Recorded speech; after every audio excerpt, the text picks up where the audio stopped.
Hi friends, in this video I will show you how to create a poll on WhatsApp. Before starting this video, please subscribe to my channel for getting notifications of my all upcoming this sort of technical videos. First of all, open WhatsApp on your mobile and go to any chat in which you want to create the poll. Tap on attachment button. Now you will see an option of poll.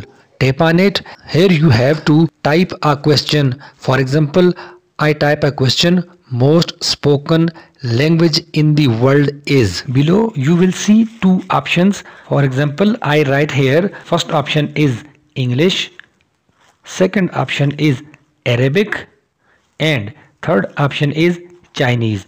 Now tap on the send button to create a poll. You can see that your question is shared in WhatsApp group. Now if anybody tap on the circle, this will be the poll for you. Now tap on the view votes. You can see that one vote has been posted on this question. In this way you can create a poll on WhatsApp. I hope you will find this video helpful. Thanks for watching.